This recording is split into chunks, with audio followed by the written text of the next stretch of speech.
Welcome to the Tuttle Kline Show. Calvin! Good morning to you, sir. Hi, buddy. What's going on? Not much. I'm just kind of laughing right now. How about? This survey of American women. Okay. 73% of American women, Gav, say that their husbands have selective hearing. Oh, only 73%, huh? Yeah. That's it. Husbands and cigarettes. Now, if you throw out all of my exes, that number becomes much more reasonable. Selective hearing meaning we only hear what we want to hear. Exactly. We completely ignore the things that we don't want to hear. Mm-hmm. Things that will upset us, cost us money, cause us to have to do work. Well, have they also done a survey on who speaks more in a relationship? This is true. Right? This is true. I have to selective hear because there's so many fucking words coming at me. Yes. I can't catch them all. And I was a pretty good fielder. Do you remember that old Saturday Night Live skit where it was Chris Farley and Adam Sandler were acting like married couples, and Chris Farley was the wife, and she just kept reading menus? How about Mario's restaurant? Mini pizzas and delish desserts make this Italian eatery a must. Ravioli? Holy cannoli.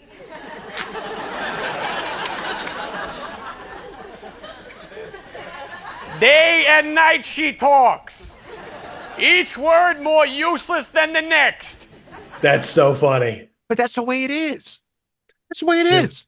Hey, Kev, I'm very excited. I don't know, something is going on since that hurricane and, being stuck in the steamy Houston weather for 58 and a half hours. It's kind of like changed a lot of things in my life. Such as? Well, I told you, I'm not as active on my phone. Right. I really am not. I try to put it down for like hours at a time. Have you had stress just eliminated to a massive degree? It is wonderful. It is, really. It is wonderful. And if anybody's listening to this or watching this that is used to me like immediately responding or used to me, maybe liking some stuff of theirs on social media, and I haven't been doing that. Nothing personal. I have really, really been judicious of how often I'm on the phone and for how long. Yeah. When we grew up, we didn't have cellular phones. We didn't have mobile phones. We didn't have smartphones.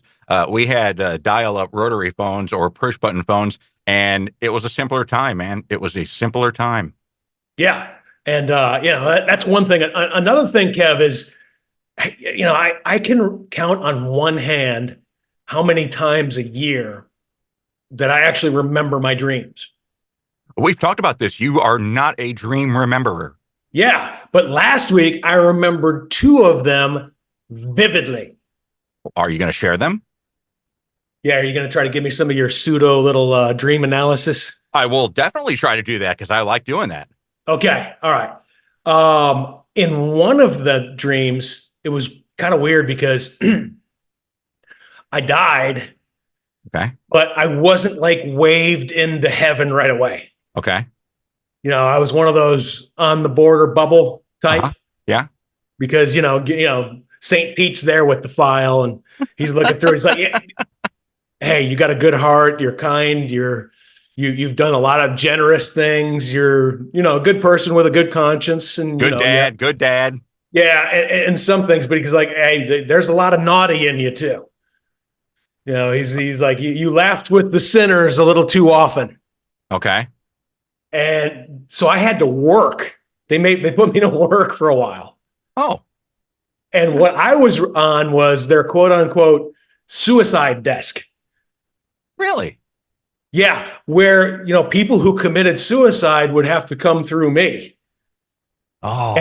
And I had reports on all of them of, okay, yeah, this was your destiny, this, that, and the other. Or, man, why'd you do that? You were going to be something special.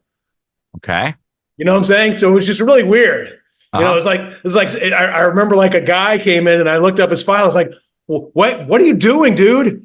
You were going to be a 3-time Triple Crown winner in Major League Baseball. You were going to win a three. You were great. What did you do that for? Oh, you got all mad about your girlfriend and down about your girlfriend? Well, everybody does when they're 16 years old. The fuck are you doing? You were going to be a Hall of Famer, man. Yeah. You know, it was just weird. I was that guy. I was that guy. You were the arbiter of the suicidal contingency. My only job, I had no power to send them back or anything like that or to bring them in. My only job was before they went into another room. It was so weird. Before they went into another room was to just let them know what they were supposed to be. Oh, wow. Isn't that crazy? That is. Oh, man. Yeah. And another one was like, oh, no. You were supposed to save 3 people's lives after this incident, later on in life. And now those people won't have other people saving their lives. So you've messed them up. Yeah, that person's responsible for 4 deaths, ultimately, their own, and then 3 other people. Yeah, and I remember saying, well, a big fella's not going to like that. No, I don't know anybody that would like that, little or big. Yeah. So that was weird. That was just a dream. I vividly remembered him. I remember like the office that St. Pete put me in. How was it? It was a good office. Have a window? I did have a window, okay. and it was just clouds and shit because that's all that's up there. I think way in the corner though that you could see the pearly gates. You could just so it was almost really good real estate. Almost really good. But I woke up, Kev, and I was like, well, I want to know what happens to me. Did I work it off? Did I do my work release okay? Or as jobs go, that's not a very taxing one. So I mean, you could do that for eternity. There's always going to be people lined up. I remember it bothering me though. Oh, really? Well, yeah, because you're dealing with people that took their own life. But yeah. And I was thinking to myself, hey, St. Pete, you got anything else? I mean, yeah. Is there a ladder that you climb up? Is there like a graduate? Do they promote from within? I don't know. Kev, and when I woke up too, I took a notes on it. I was like, this whole concept could be a really cool movie. It could be a very cool movie. Like for instance, whoa, no, somebody, you weren't supposed to kill yourself. I mean, you were going to stop geothermal nuclear war in 2043. You can't do this. And then you send it. There's a squad sent in to send him back. Oh, okay. Or something like that. I don't know, man. There's all kinds of possibilities. This is a crazy concept. You could take this and just take one person that comes through your line and you say, you have them sit down and you say, look, this is the ripple effect of you taking your own life. And then you go through the scenarios of 3 people they were going to save, what they were going to become, how they were going to provide for their family, Yeah, I like that. And then they want to be sent back. Or even like a suicide angel who like stops them. You know what I'm saying? That just comes in and interrupts and says, oh, hey, I'm freezing time here. We're freezing time. I'm going to have a chat with you. Hey, this is what happens. And you show them a picture of the family's grief and everything like that, their friends grieving, and then show them the shit that they were supposed to do. No, dude. Yeah, that's and I think the dream is easy to analyze, by the way. Oh, no. Oh, no, it's really simple. It's really simple. It has to do. So anytime you dream of your own death, that's a rebirth. So in real life, you're going through a rebirth. Okay. I can see that. Oh, okay. So that rebirth to me is the phone. You are rebirthing yourself by getting rid of that mobile tether. And where the suicide comes in, the various people on suicide comes in are all of the people that you are missing corresponding with on social media. And so they're coming through. Yeah, well, I can see that. Okay. So I can anyway, see that. Yeah. I mean, I just think it's unbelievable that I'm remembering these dreams, man. Right. Yeah. Well, because your mind's not cluttered. Yeah. And you had another one?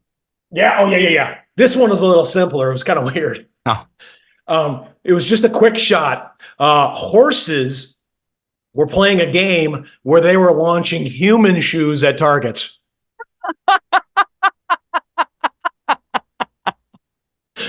And that was it. It was just a quick snap and I was out. It was just weird.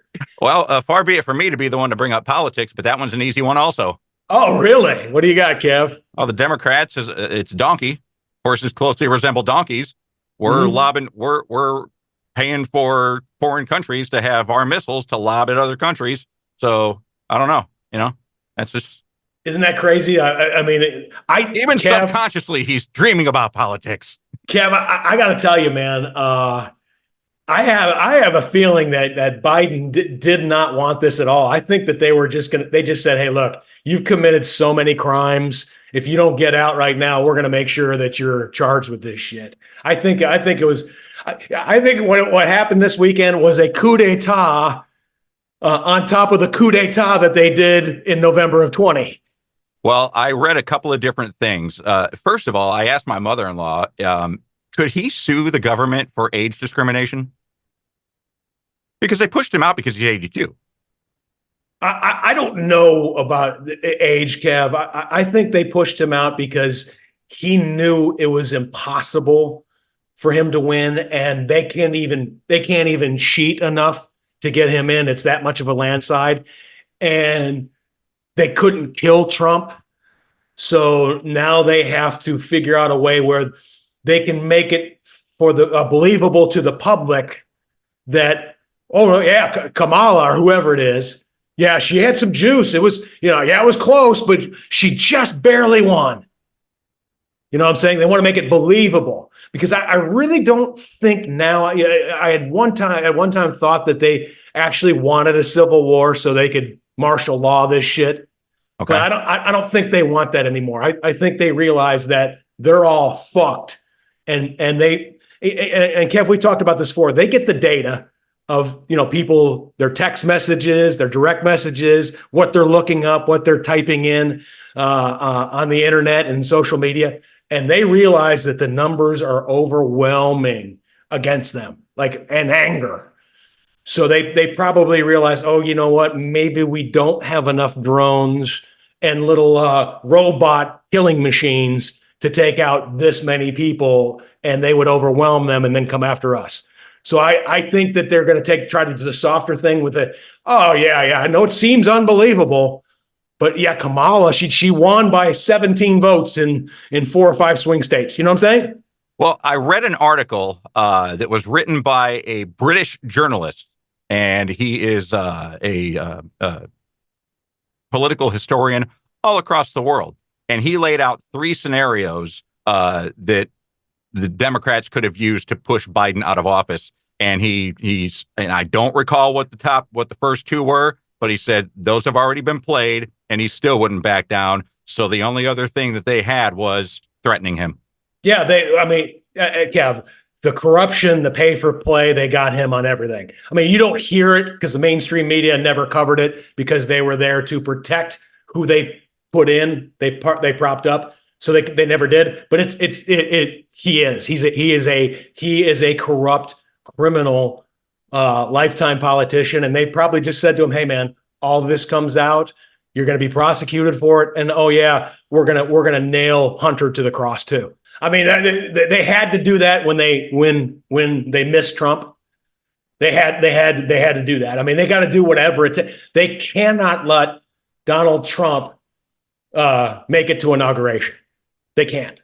Oh, because he will probably have tribunals, and all of these billionaires, these government workers, these elected politicians, all of the business people, the corporate people, people in Hollywood, people in the tech industry, people in academia. I mean, they're going to have tribunals for treason and crimes against humanity. I'd imagine. We've done a top 3 before, your top 3 presidents, and you have on your personal list Donald Trump.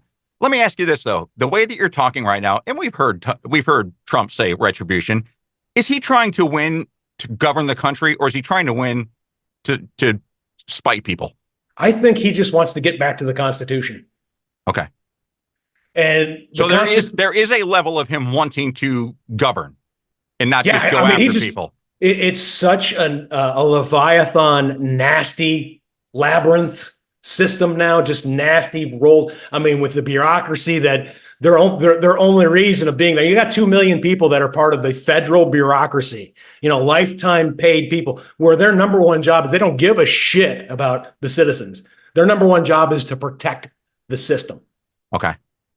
And he wants to take all of that apart, revitalize and renew and reform the justice system, FBI, CIA, and he just wants to get back to the Constitution. He just wants to get back to November 21st, 1963, the day before.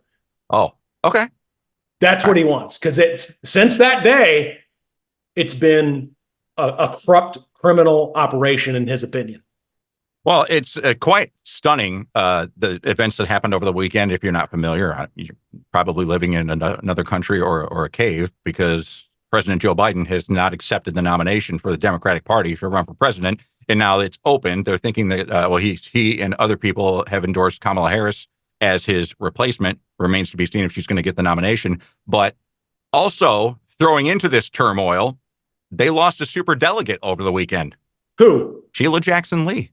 Oh, that's right. Yeah, she was a super delegate. And Sheila Jackson Lee passed away from pancreatic cancer. Yeah, so they're down a super delegate. The convention is going to be interesting. I mean, how do you see this playing out, Kev?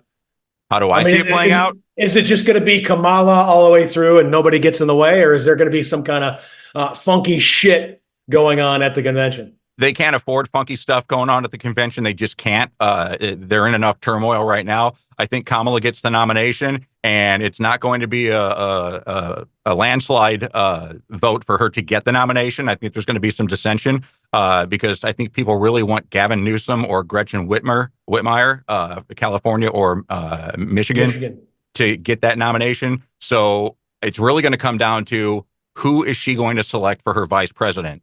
And it's either going to be, because neither one of them have said they want the vice president. They want the top spot. Okay.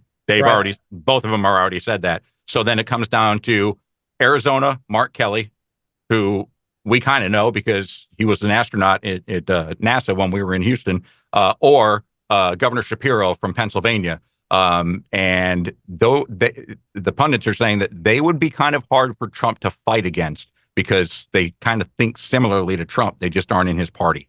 But what I've read is that the Trump campaign has had their sights on Kamala for about a month and a half now, and they've already got the ads ready to go.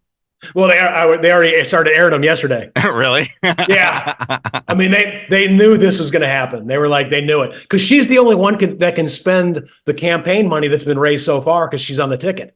Mike Johnson, the Speaker of the House, said this the other day, that there will be lawsuits drawn up against particular states if they do endorse Kamala without another primary. You said this week the Republicans are likely to bring legal challenges against any attempts to replace Biden on the Democratic ticket. How would that work? Well, these elections are handled at the state level. Every state has its own system. And in some of these, it's not possible to simply just switch out a candidate who has been chosen through the small d democratic process over such a long period of time. 14 million Democrats voted to make Joe Biden the nominee. So it would be wrong, and I think unlawful in accordance to some of these states' rules, for a handful of people to go in a back room and switch it out because they don't like the candidate any longer. That's not how this is supposed to work. So I think they would run into some legal impediments in at least a few of these jurisdictions, and I think there'll be a compelling case to be made that shouldn't happen. And so I think they've got legal trouble. There's no way anybody that they would put up would legitimately beat Trump. Nobody. But they got to have it close enough so when they put the steal on, you remember they'll put the steal on. They just have to, instead of Biden ballots, which they've made millions of, they'll have to print somebody else's name. But, they got to keep it at least close. That's one of the things, because with Trish and I operating Snowdrop Foundation, we know what printing costs are. Okay, for signs and stuff. That's the first thing that I thought of. It wasn't that, oh my God, Biden stepped down and Kamala's probably going to get the nod. My thought was, how much is that going to cost to make new signs that say Harris ? Or Harris whoever? Yeah. They've already spent millions on Biden Harris. So that's where my first thought was that. Let me ask you this: agree or disagree with we don't choose the best person we are choosing if they can win the swing states? That's the only reason that Shapiro and Kelly are being bantered about as vice presidential picks, because they're swing states, Arizona and Pennsylvania. Yeah. I mean, well, look, JD Vance is Ohio, and Exactly. Ohio pretty much picks the president. Exactly. I was getting ready to say that as well. So, Yeah. I mean, are we really picking the right people, or are we just doing it for the electoral votes? You got to factor that in. Okay. And if that is the case, how do we change it and get the best people? Kev, I've told you this before. You have one term. Everybody gets one term. They campaign only 30 days before, and you can spend $87. Oh, wouldn't that be a utopia? Yeah, and you just put your positions on a website, and you know what? It can be any party. It's not just two parties. Yeah. If you pay the fee and you have enough signatures, verified signatures of support, you're on the ballot. Okay. And, then election day is one day, no mail-ins, none of that shit. If you have an ID, you can vote. You vote one time and you get a mark on your forehead like Ash Wednesday. And if you try to go to another polling place with a mark on your head, they shoot you for treason. Well, if the pictures that I've seen in previous elections in India are any indication, you wouldn't have time to go to another polling place. The lines are so long, they have to call off work for a day. It's a national holiday. It should be a national holiday. Voting, yeah, for sure. And you can make it even easier. You could do it alphabetical, Oh? A through E, 9 to noon. You know what I'm saying? Noon to 3, F through blah, blah. You know what I'm saying? I love your idea that $87 and 30 days of campaigning, that's it. That's because it. It makes my stomach turn that right now, Biden was sitting on, or Biden's donors anyway, were sitting on $254 million. What could we put that to use for this country? To get a $400,000 a year job. Yeah. That tells you right there how corrupt it is, man.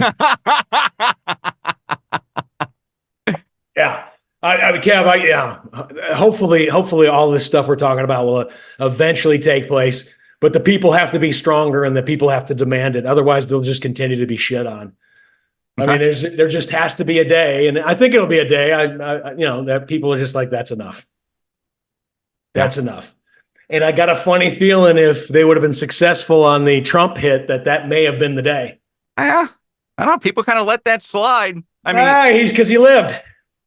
Yeah, but I mean, there's a lot of anger out there, Kev. I realize that there's a lot of anger, and I noticed that anger when there was nothing to do but talk with people you've never seen before during the hurricane. And just the absolute sheer numbers of people that are just like, this is bullshit. Everything is bullshit. There's anger out there, Kev. Yeah. And when you combine anger with 150 million firearms, that's not a good cocktail. No, not at all. Not at all. Anyway, Kev, I'm intrigued by this. I can't wait to get to this. You were talking about this past week. You said 7 words that you never thought that you would say. Yep. In my life, I never thought I would string these words together to make a complete sentence. Can I guess that? Make a couple guesses. I would love to hear your guesses. Guess number 1.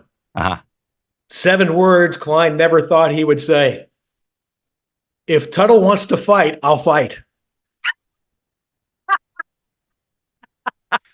Nope, have not said that. And I know you're never supposed to say never, but never will I. Okay. All right. Option number 2, 7 words Kline never thought he would say. I thought Biden was a good president. Have not said those words. I did not say those. No. It remains to be seen what history will say, but no, I haven't said that. What about this then? 7 words Kline never thought he would string together and bring out of his mouth. Gosh, I'm feeling really sexy right now. Nope. Never have even felt half that. Okay. Well, I'm great guesses. I'm intrigued though. What were the 7 words? 7:15 on Saturday evening, I sat down on the couch next to my wife and I said, "Hey, Want to watch the WNBA All-Star game? What? And I was serious. What? I know. It started at 7:30, and I'm like, hey, you want to watch it? She's like, no. Wow, that's funny. Did you watch it? No, she didn't want to watch it. So we watched 15 episodes of The Office. Trust me, that was a better option. Kev, I do not understand. They kept Caitlin Clark out of the skills competition. Yeah. I don't understand why they keep, why they keep shooting themselves in the foot. Is there that much woke racism or maybe even heterophobia going on? It could come down to both of those, but I honestly think that it is, when somebody gets too successful, we think our job is to drag that person down. And it always happens. And I think that's what that league is trying to do, because she has already come in bigger than the league. She's way bigger than that league. Yeah, they should be celebrating her, though. Should be. Do you remember some examples like when Tiger Woods came in '97 and turned pro? Uh-huh. And yeah, he was brash, and there was a little bit of a wince from some of the older members of the PGA Tour. But they propped him up, and he made them so much more money because they propped him up. Oh, that's what I was getting ready to say. He turned millions into billions in that association. Kev, since 1998, every single PGA Tour winner should hand over 10% of his purse to Tiger Woods every tournament. Yeah, he's responsible. They propped him up. There was none of that. We're jealous. We hate him. We got to knock him down a notch. Uh-huh. None of that. And I'm sure there's some good old boy racists that were in that group back in the late 90s, but I think that they were told, hey, shut the fuck up. Well, we're both fans of Fuzzy Zeller, but his mouth got him in a little bit of problems with Tiger Woods' emergence. Yeah, with the collard greens comment after the Masters. Yeah. That's just Fuzzy always trying to have a joke and a line. He just forgot there was a camera and had too much whiskey before somebody put a microphone in his face. Fuzzy, too much whiskey? No. Yeah. Yeah, exactly. Imagine. Yeah, but and Kevin, and you remember too that Michael Jordan exploded. Yep. And it was Bird and Magic's league at that time. And yeah, there was a little, Isaiah Thomas was a dick. Mm-hmm. And even Magic sometimes ganged up on Michael with Isaiah, if I remember correctly. But for the most part, they're like, hey, this guy's leading us to revenue streams that we've never seen before. Shut the fuck up. Yeah. And on and off the court, their dollar signs increased. Am I right? And why are WNBA players so fucking stupid that they would not take advantage of this once in a lifetime opportunity? I don't know. This is, they're not even a self-sustained league. I mean, without the NBA kicking in large amounts of money, they don't even exist. And suddenly you have somebody that can, where they can go in the black on their own. They can make their money. Yeah. And we're going to beat her down. Well, let me ask you this, though. We are talking about it right now. If they embrace Caitlin Clark, would we still be talking about her? We're talking about the slight that the league is giving her and the other players are giving her. They're getting sunshine. I just think that they're so stupid. It is. It's an asinine move. They left her off the Olympic team. I can't even believe that. I mean, you don't even have to play her. Just let her go. Yeah. And to me, the skills competition snub. I mean, she is one of the most skilled players in the WNBA all around. To snub her from that, I mean, that to me was like, okay, this is this is now stupid. These are stupid people. She is the female 3-point skills equivalent to Larry Bird.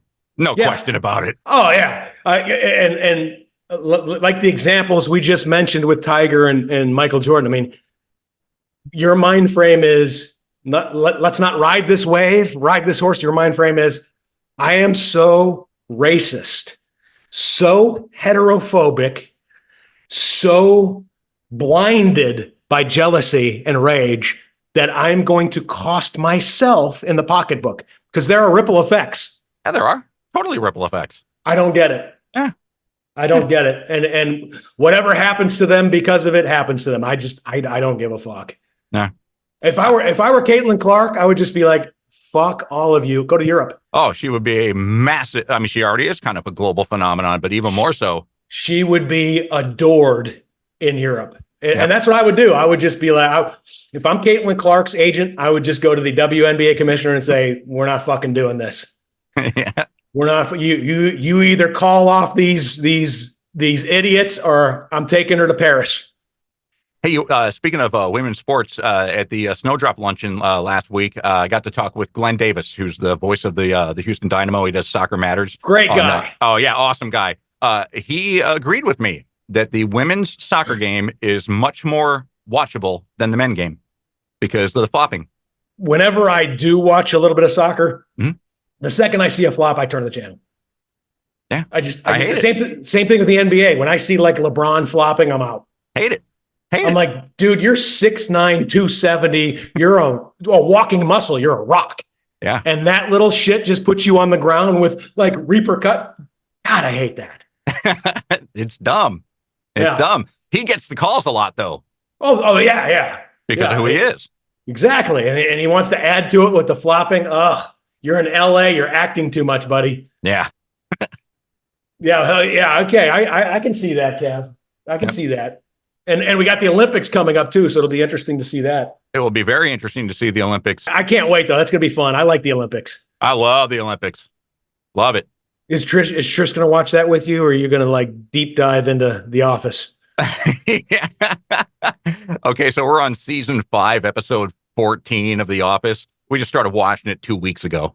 It's Kev. It's a great show. I'm surprised you didn't watch it during original run. Yeah, it's an awesome show. It really is. You're the one that turned me on to Best in Show. The mockumentary stuff is great. Yeah, no, it's a phenomenal show. Love it.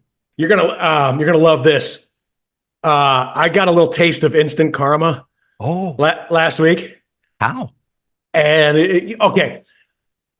And you remember for many years, I mean, shoot, I think practically our whole career together, we were always on upper floor of a skyscraper. Yes, Upper floors. the highest floors. Yeah. And, the elevator, that rides all the way down from a tall building can always be interesting. I was in a high rise and I got on the elevator. I was visiting my lawyer, and then I got on the elevator and went down. And as I was pressing the button to go down to floor 1, somebody came running to try to get on the elevator. Uh-huh. And I was pressing door close while I was telling him, "Oh, I'm trying to keep it open. I don't know what the deal is." And it closed. Yeah.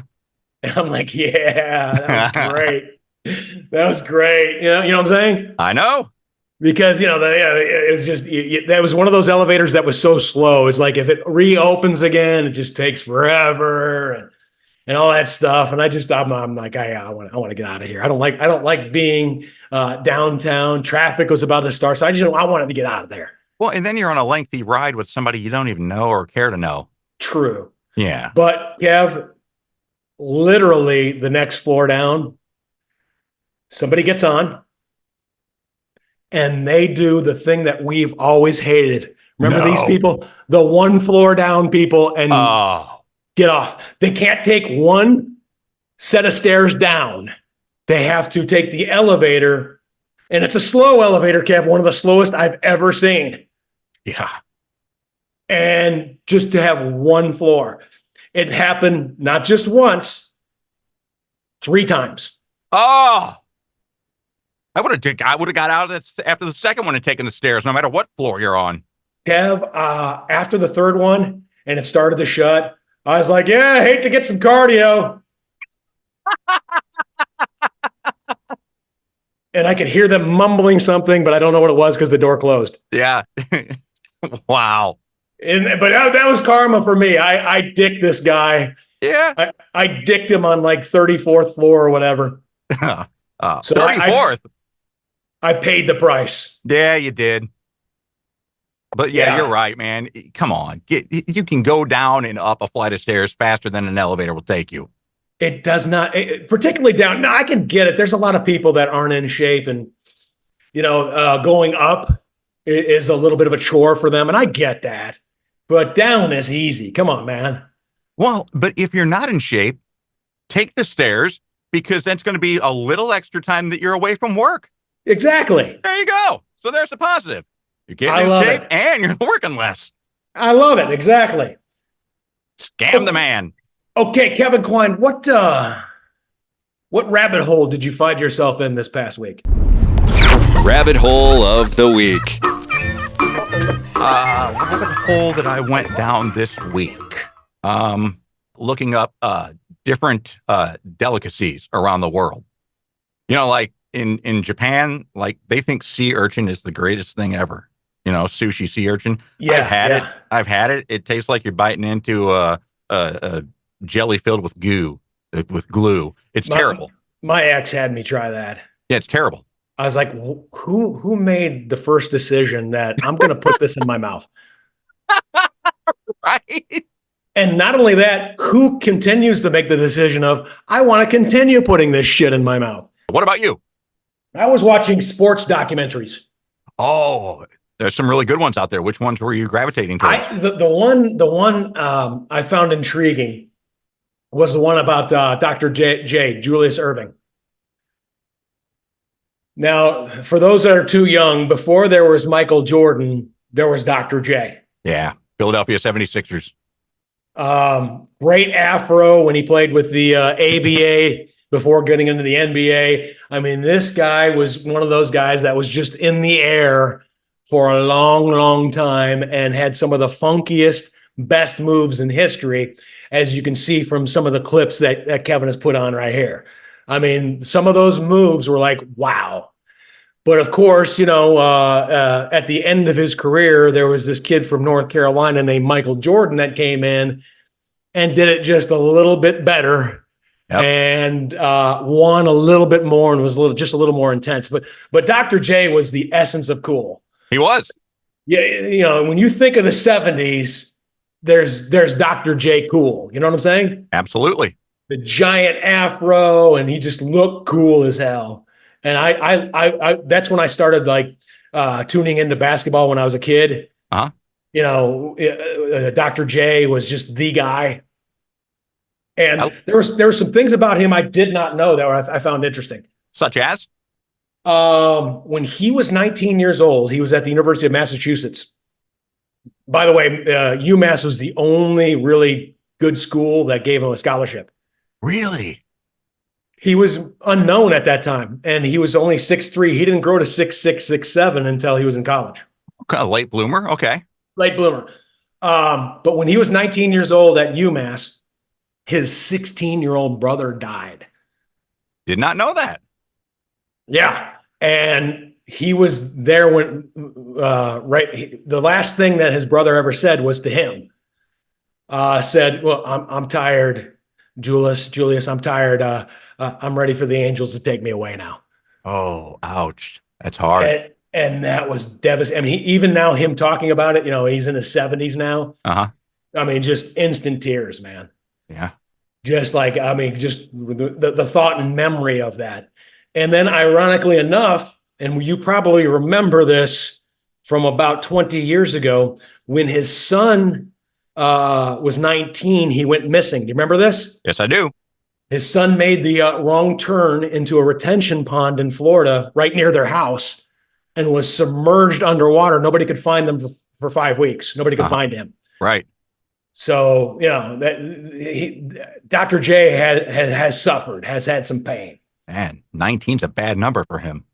Exactly. Wow. Exactly. And, you know, he had an illegitimate daughter that ended up being a huge tennis pro, really good. Yeah, Stevenson's her last name. Yeah. Yep. Yeah, and you could tell by looking at her. I mean, he wasn't denying anything. But you know, I just thought it was interesting. I've never had an in-depth of Dr. J, and he was like somebody that I admired when I was a kid, his play and everything like that. But it was funny because the documentary crew was following him around with a camera. Huh? And he was in this office like nearby where he grew up in Long Island. And you know, there's some younger people there, and they're like, are you somebody famous? Are you somebody famous? And he goes, I used to play professional basketball. And and they go, well, who are you? He goes, well, I'm Julius Irving. And that should have been enough. But these people were so young. They're like, oh, did you know Michael Jordan? And you could just feel the wince, Yeah. Yeah. It's like, oh, you know what I'm saying?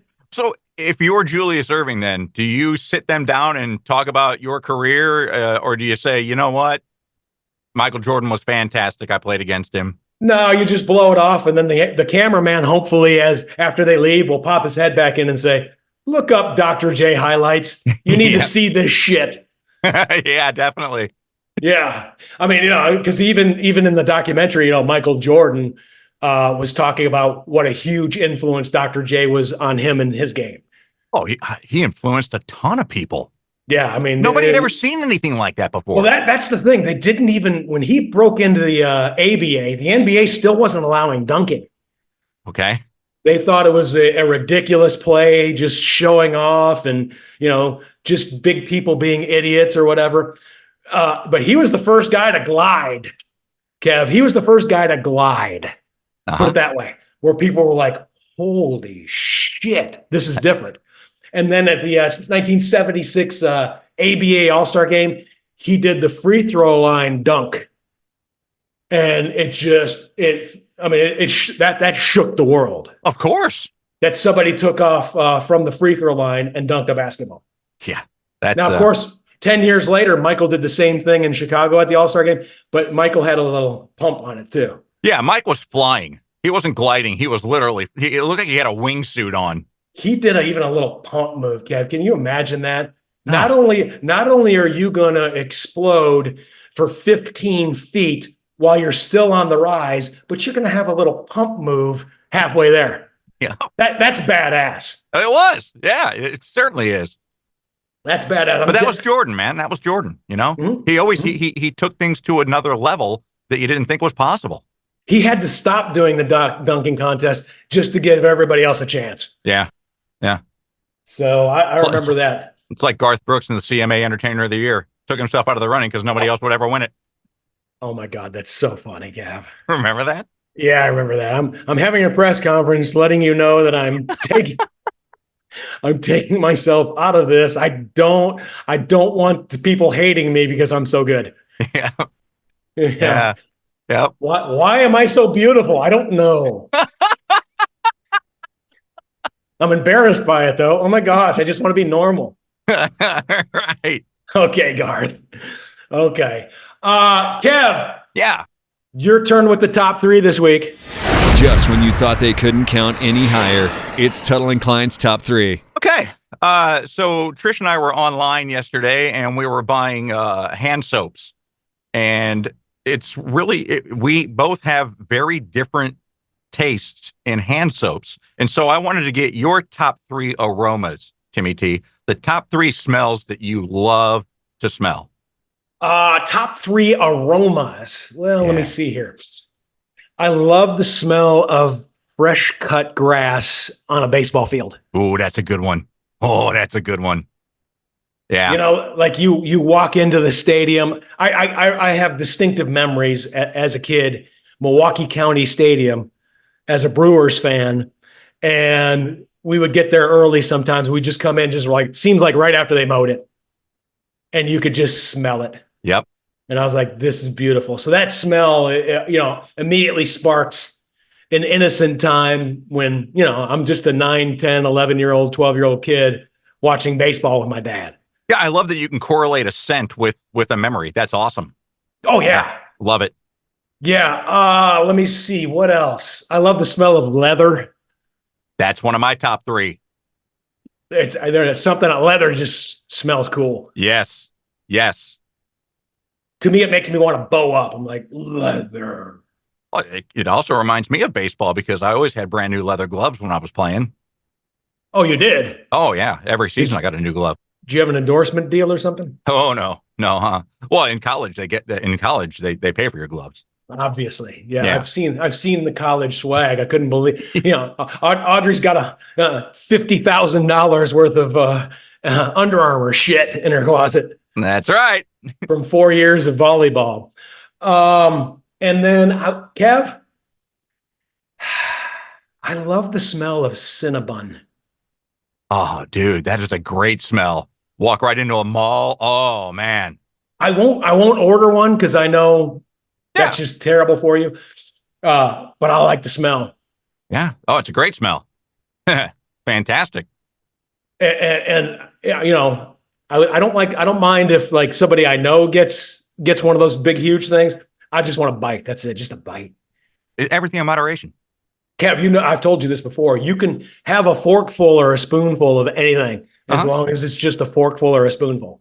There you go. Yeah. Like my boys, they cookies and cream ice cream. I'm scooping it out for them this weekend. They love cookies and cream ice cream. I just need one little spoonful. That's all I need. I got the taste. Good. There it is. Yep. Just a little spoonful. Like when the boys come over, we have the candy draft as soon as they get here,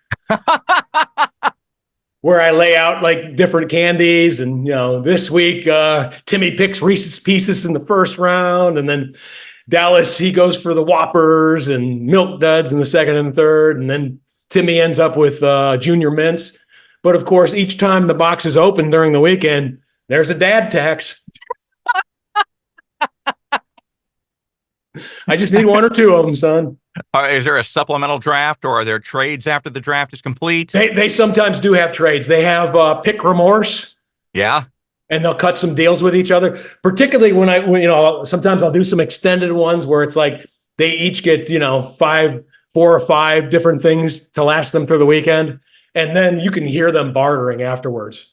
That's amazing. What a great lesson. Yeah. It's an awesome lesson. You're teaching them business. You're teaching them responsibility. You're teaching them decision making. Holy crap, dude. It's our tradition. Every time they walk in the door, when I pick them up, they'll see on the counter their draft choices this weekend. And they get all excited. I'll go and grab a quarter and I'll flip a coin and I'll say, Dallas, call it. Dallas will say heads. Usually it's tails. He struggles with the call. And then Timmy will have the choice. Do you want first pick or do you want second and third? Because I even it out. They get second and third. And Timmy always said, I'll take first pick, Dad. And Dallas is okay with it because he likes the next two. Absolutely. Yeah. He knows he's getting two prime ones. Well, you know what? That makes me, I always wanted to be your friend, but the hell with being your friend. I'm moving next door and being your neighbor. I want to be your kid. You want to be part of the draft? I do. Candy draft. Yeah. It's our tradition. It's the Tuttle candy draft every other Friday night in Richmond, Texas. That's super cool. Yeah. They love it too. They get excited. Why wouldn't they? They'll forget about it sometimes, and as soon as they walk in the door and they see it on the counter, their eyes light up, and they're like, "All right!" And Dal's still doing it. He's not. He hasn't outgrown it. No, man, it's candy, dude. I know. Audrey and Jonas would fucking do it if they were still around. I would do it. Are you kidding me? Yeah, that's very true. Here I am. Wanting to do it. If you were having a social party or get together or soiree, Kev.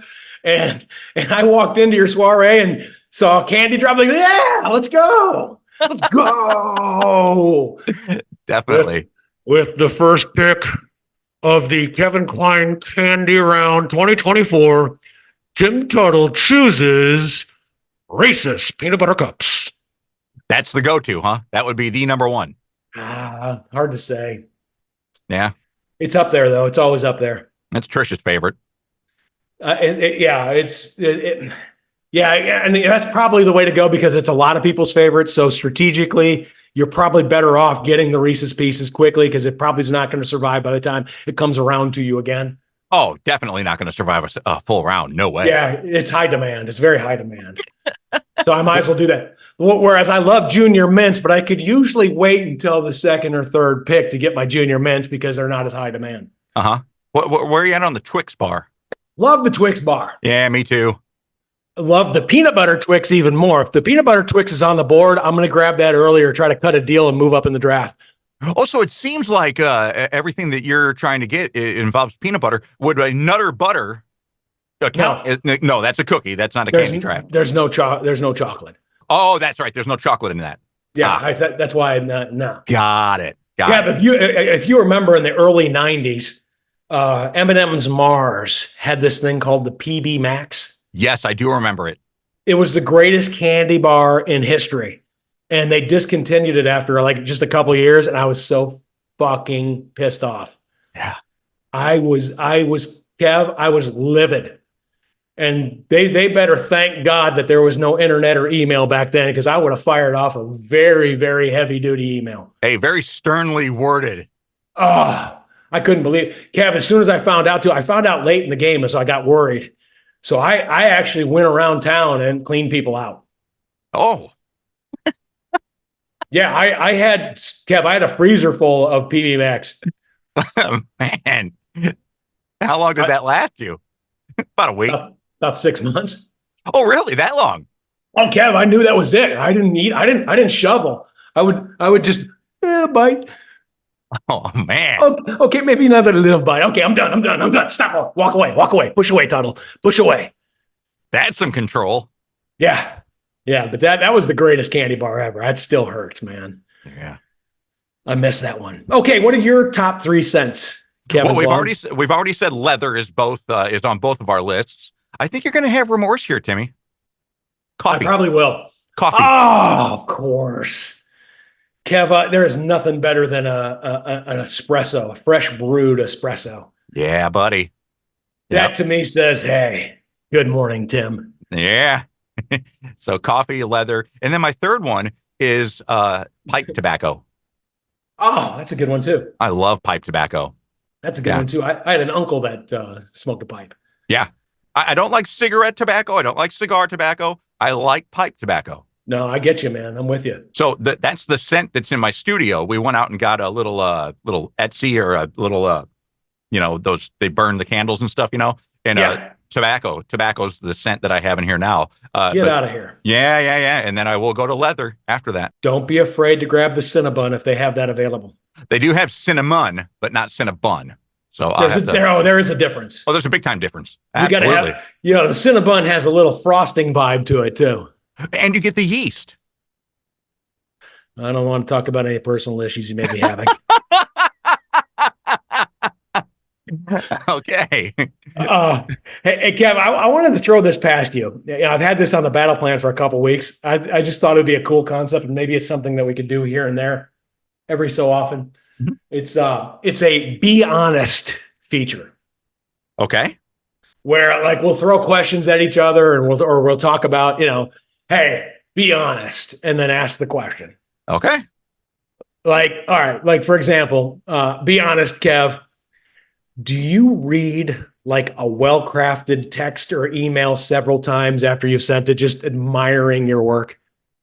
No, because I've pre-read. If I'm going to take the time to write something of that length and something that profound, I will read it before I send it, just to make sure that I like it. So no, I don't read it afterwards. I read it before. I proofread it.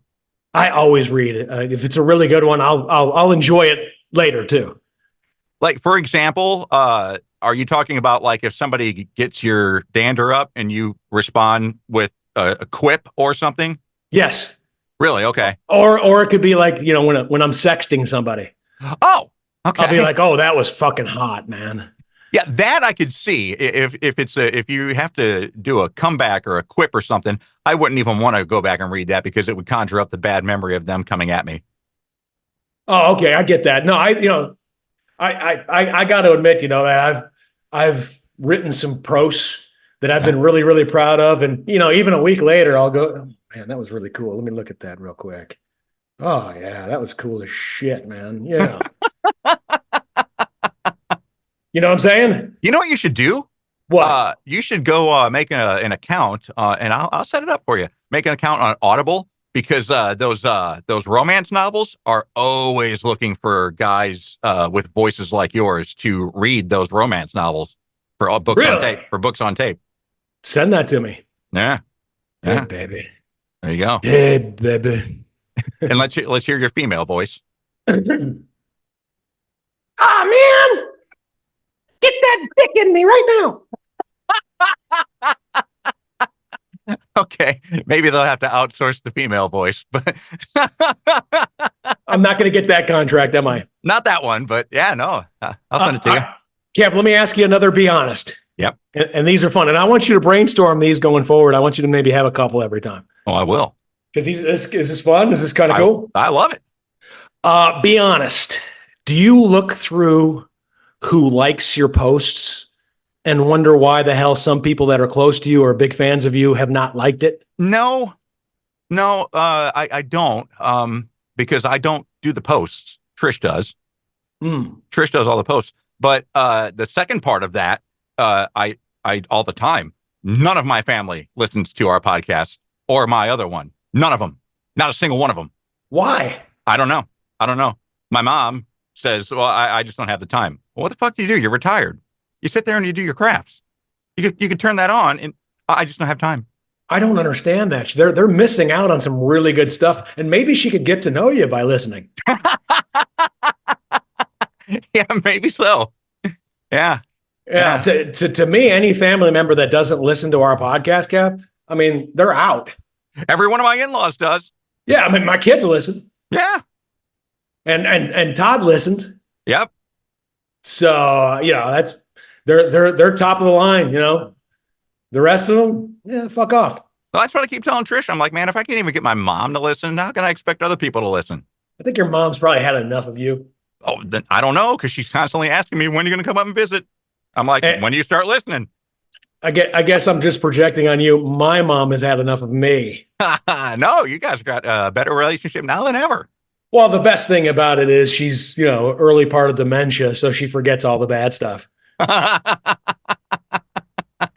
Kev, believe me, I have crafted myself as such a good young man in recent years. Yeah. All the wise ass stuff I said, I think she's forgotten most of it.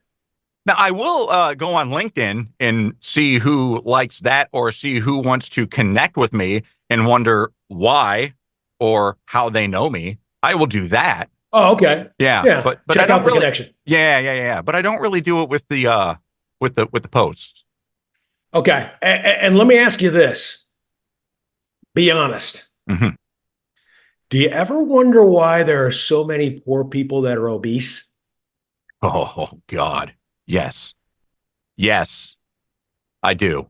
It's like, I don't get that. I've noticed that, and I'm not a judgmental person at all. Uh-huh.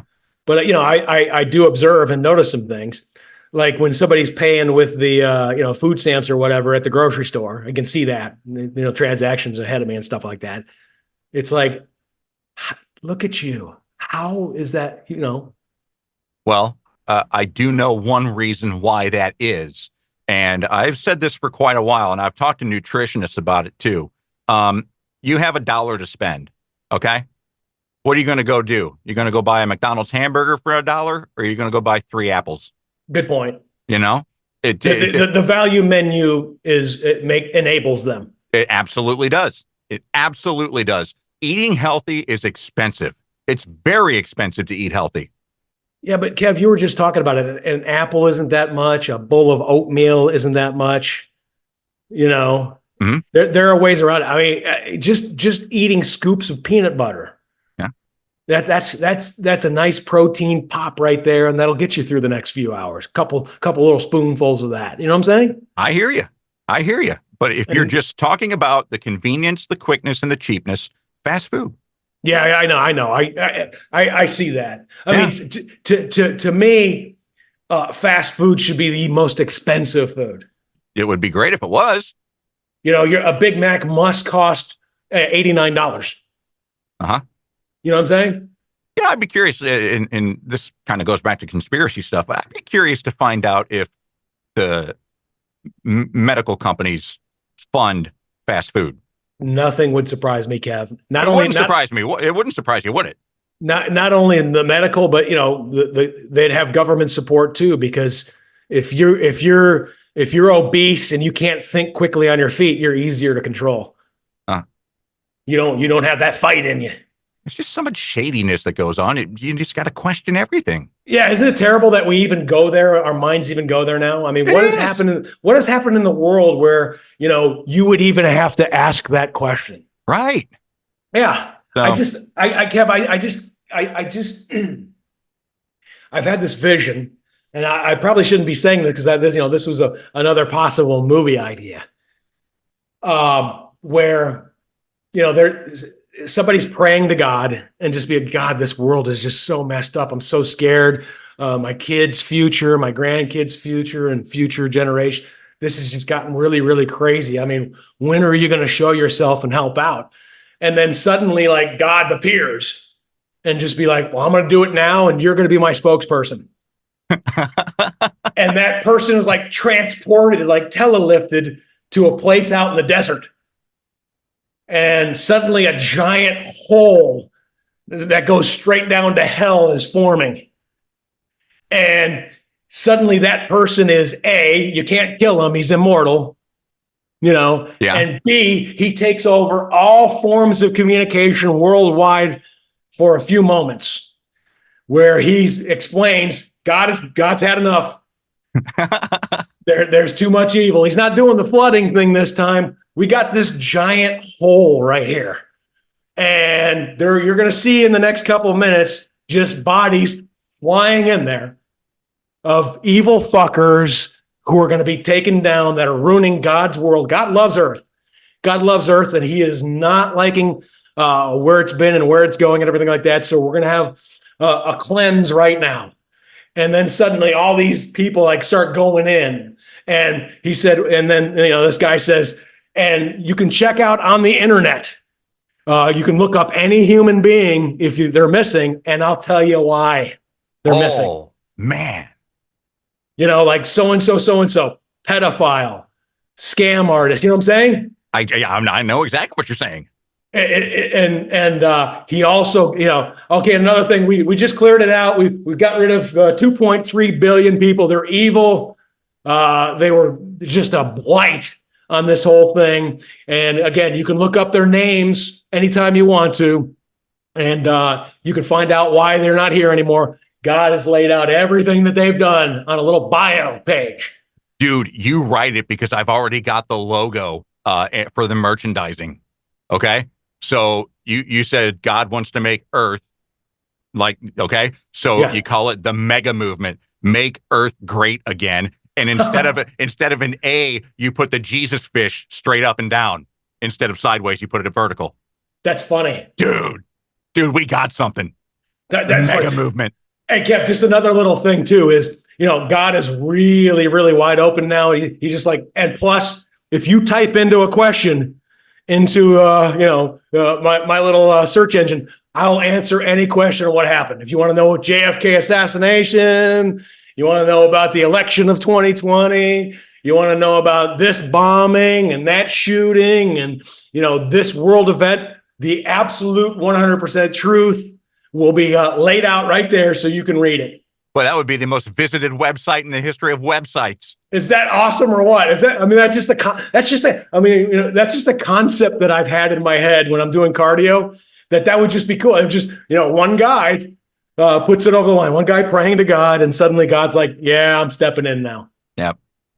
You know what I'm saying? Yep. And that person, at first they're trying to, the evil forces are trying to kill that person, but the bullets are just bouncing off of him. And anybody that fired at him is going straight in the hole. There you go. Oh yeah. Yeah.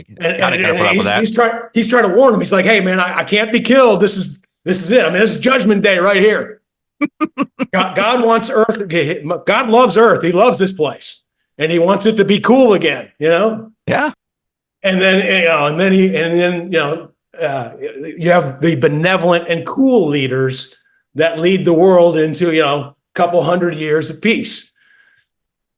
You know what I'm saying? I'm right with you. Oh, I think this is phenomenal. Is that a cool concept? Yeah. But so it's Mecca, make Earth cool again. Okay. Make Earth cool again. Let's not call it Mecca, though. There's a trademark on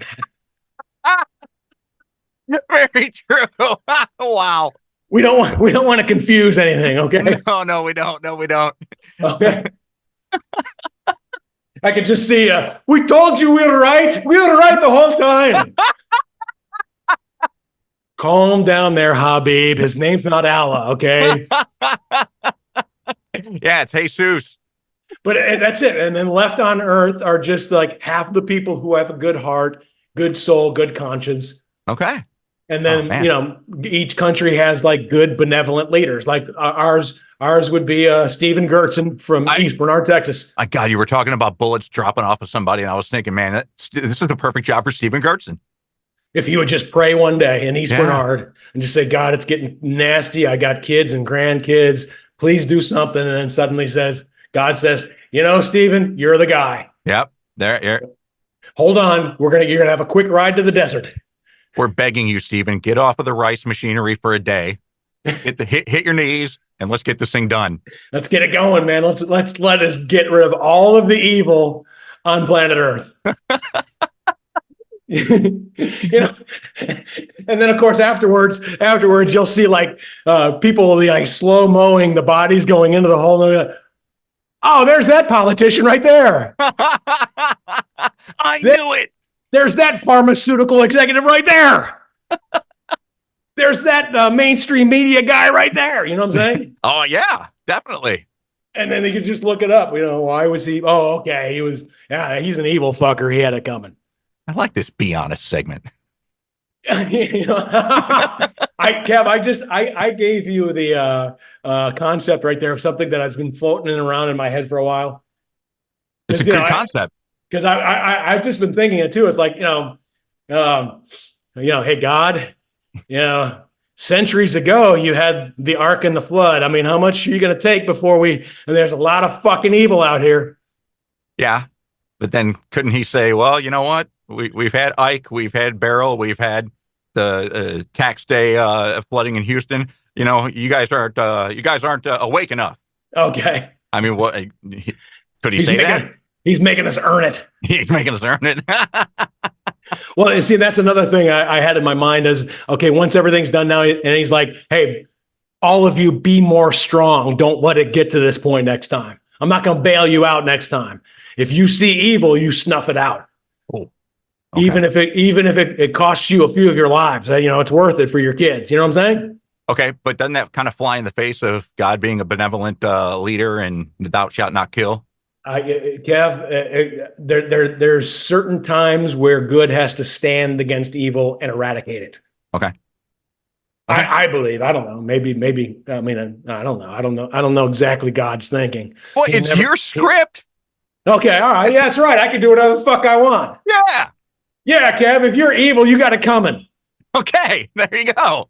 And then we have like Miguel Yanez and some other Navy SEALs. They're like God's hitmen. Oh yeah. Well, nobody would miss. Yeah. It would. If you're evil, then suddenly just like a Navy SEAL group just comes and takes you out. Dude, I don't even know if I'm supposed to say this or not, but I'm going to because you just brought that up. A kid that I lived across the street from is a Navy SEAL. Awesome. I know. It was crazy then when I learned that. Yeah. Awesome. Lived across the street from him for 7 years. I mean, he was in elementary school. In Texas. Yeah. Oh, that's awesome. Yeah. And I saw a picture of him the other day. His mom posted a picture of him the other day. And I'm like, that ain't the same kid. Trish goes, yeah, it is. He's a SEAL. I'm like, that's get awesome. out of here. Yeah. Did you see that happening when you? Oh no. Was he a little crybaby or something? Tim, he was like a little stick figure of a kid, and he was tiny. He was very small, very slight, and the thing that I remember the most was that he had a little Pomeranian, and then they had another dog, and the dog, the bigger dog, was chasing the Pomeranian, and they had a Pomeranian on the leash, and to save the Pomeranian, he started swinging the Pomeranian over his head on a leash so that the other dog wouldn't bite it and tear it apart.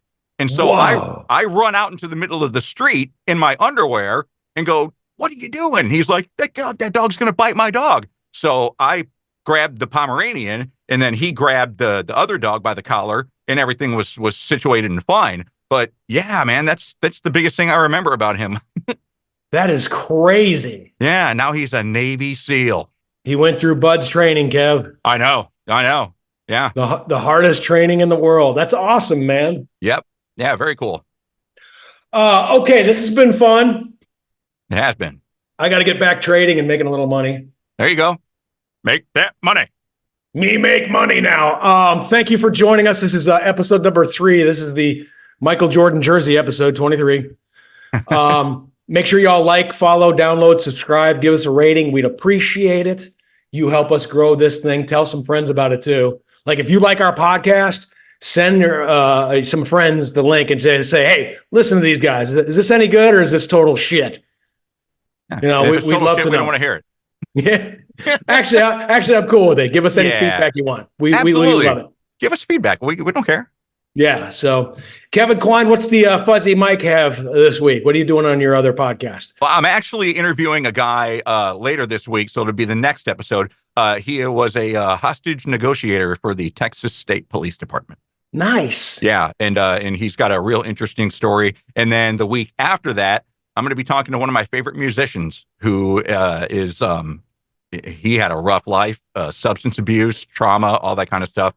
And he went on to become a phenomenal industrial music pioneer. Awesome. All right, buddy. Yeah. You got some great stuff. I can't wait to check out the Fuzzy Mike both this week and next week. What do you got happening? Trying to cut back on masturbating. Okay. Well, more sexting will do that probably. Just staying away from my phone, taking it one day at a time, buddy. Good for you, pal. Good for you. All right. Great episode, Kev. That was a lot of fun. Always goes too fast, man. And again, anybody out there, don't steal my ideas for these scripts. I mean, eventually I'm going to do them, okay? Eventually. That's it for this episode of the Tuttle Kline Show. See you this Wednesday for an all-new episode. And you can get more Kline on his podcast, The Fuzzy Mike, with new episodes on Tuesday. Stay fuzzy, friends. And thanks for listening to the Tuttle Kline Show. Yo. All right, take the yo out.